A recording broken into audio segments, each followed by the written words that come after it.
I'll be talking about in the in the pro opinion about in school comprehensive sexuality education has failed. Let's skip up. So mostly, first, thank you for being a part of the HIV and Adolescence 2021, and making me presenting about this important topic about comprehensive sexuality education in schools. So to start with, I really want to ask this question of comprehensive sexuality education. Are we really clear about the concept of CSC, or do we still need any more information on CSC? But the first thing that comes to everyone's mind when we talk about CSC is sex education. It's about reproduction. It's about sex. But just to make sure of what it really is, I just want to just read out this definition by UNFPA that CSE enables young people to protect and advocate for health, well-being, and dignity by providing them with the necessary toolkit for knowledge, attitude, and skill. So it is supposed to be a very intersectional and multi-layered thing where we talk about well-being, dignity, and many other things that protects young people through education and information.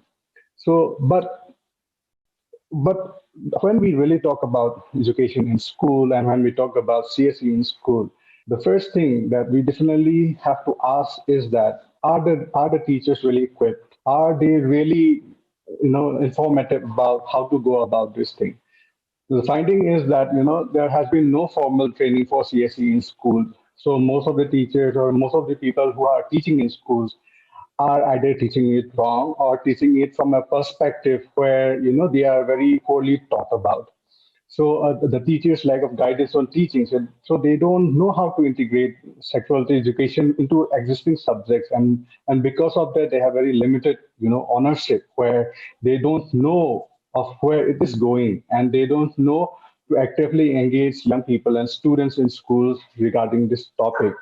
And most of the schools, if we see, most of the institutions, if we see, when they are teaching about sexuality education, they are using it as a very, lot of description, and it has resulted in a very wrong way of how it was intended, but it is going a different way. So it has really affected of how we are teaching about it, and it is kind of creating as more like a misinformation than trying to teach about a better way to equip young people. So to talk about it further from the point of view of UNESCO, and also some reviews has been done by UNESCO in a gap of 8 years. One was done on 2008 and another was done on 2016. But this guideline, which is called the UNESCO International Technical Guidance on Sexuality Education, which is typically based on evidence, it makes us realize that the review or the programs and the publications which were picked up were only publications which were really good and which were really credited, but they were done in a very limited number of scales in both the reviews. That in one of the reviews, none of the studies examined programs for gay, lesbian, or other young people engaging in same-sex behavior. So they have totally cut out a section of community while they were trying to provide information on this.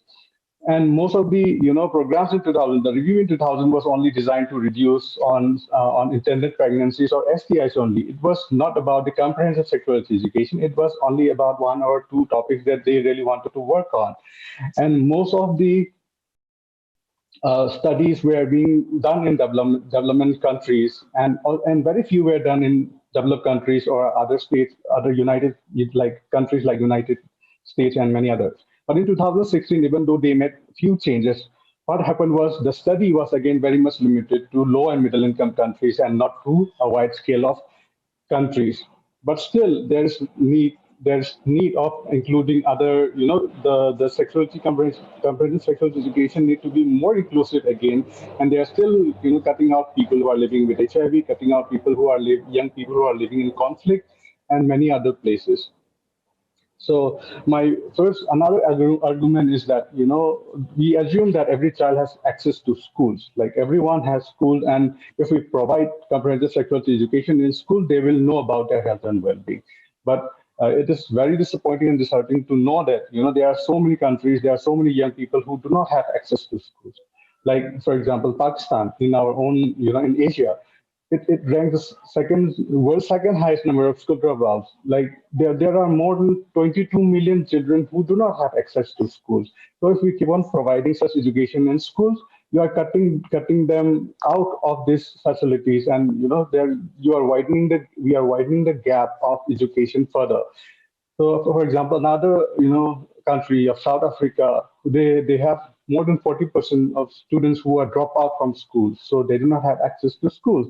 Similarly, many of the schools are underfunded, and most of the schools cannot even afford basic learnings and to bring in students, and many of the countries are they do not have even properly schools. So it is very unfortunate to know that there are so many.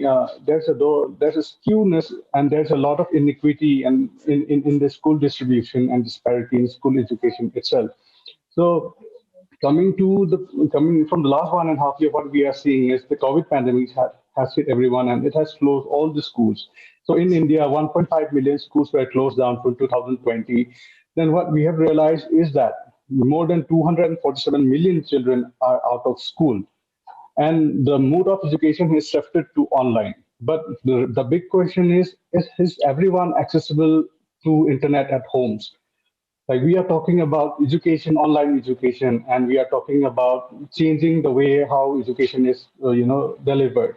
But then again, in the recent study with, the International Telecommunication Union and UNICEF, we found out that, two-thirds of this world's school-age children have no internet access at home, which is a very big number.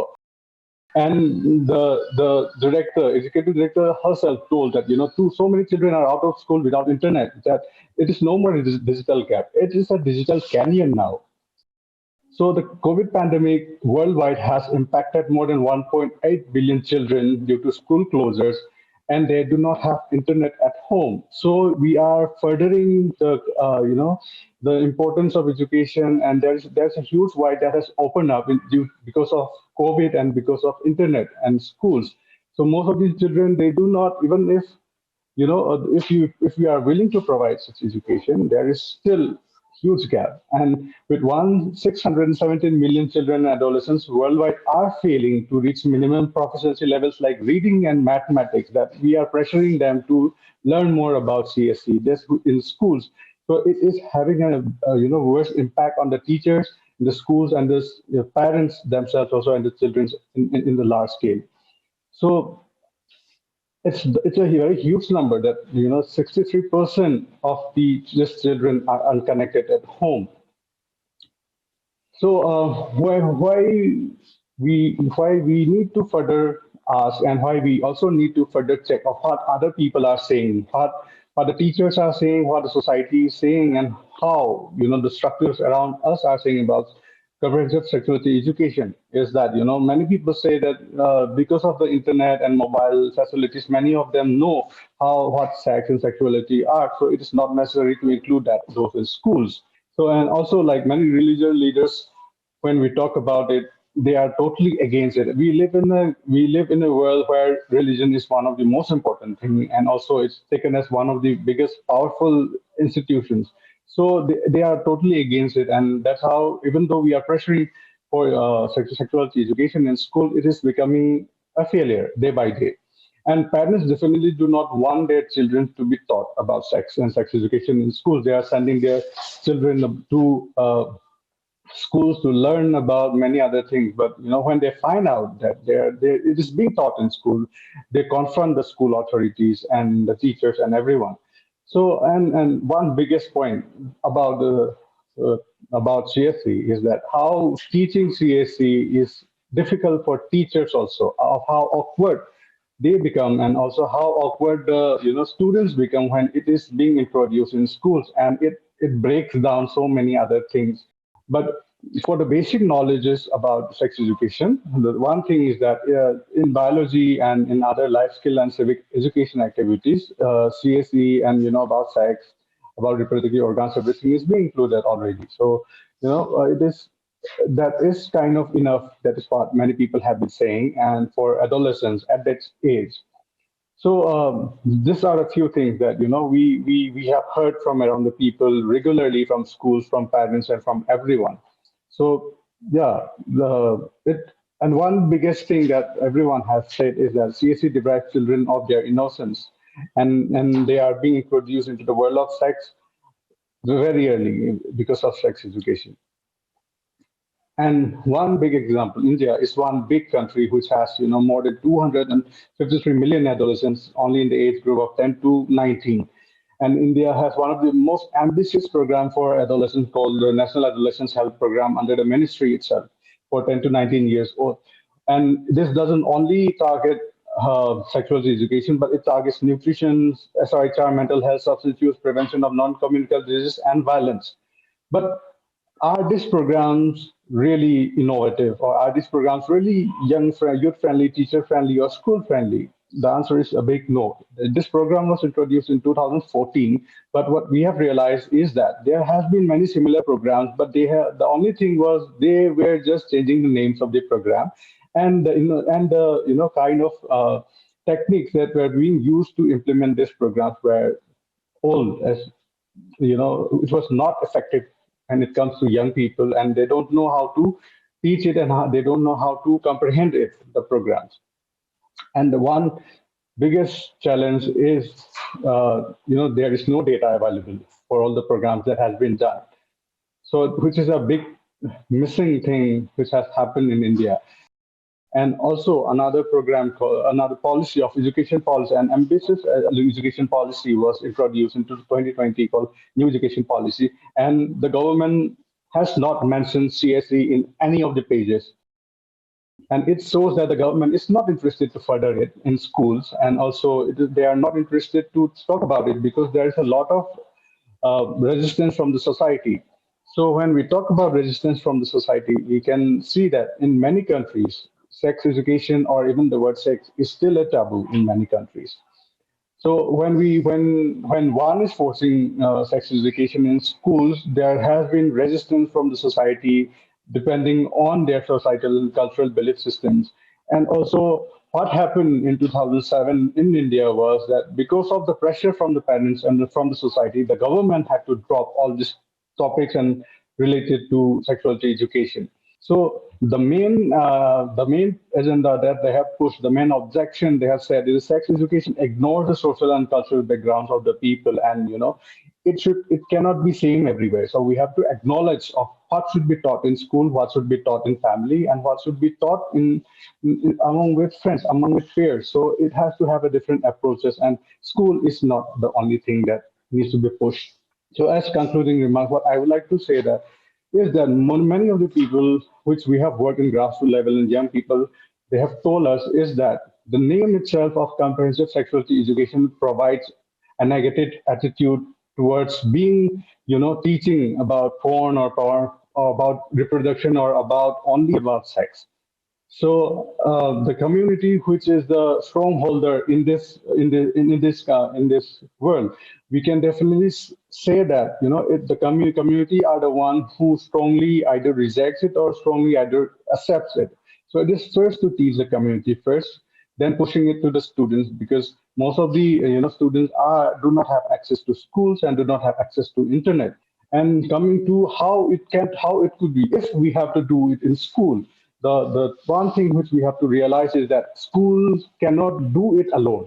If we really have to do it, we have to do it in a multiple settings. Like if we have to do it in schools, in the community, and link with other health services, with families and households.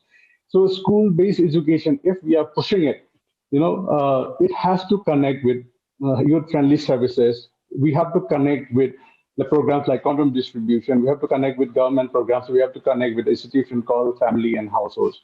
So we have found out that school-based CSE is not enough to prevent HIV, which was the main concern in the last 2 decades. And ensure that health rights, it doesn't ensure health rights. Now it is condition of COVID, where everyone is out of school. It is really difficult, and we cannot all in my opinion, also we realize that doing providing comprehensive sexuality education in schools only is not a good opinion now. And also, it's time that we have to search for alternatives if we are really looking for implementing CSE in with young people.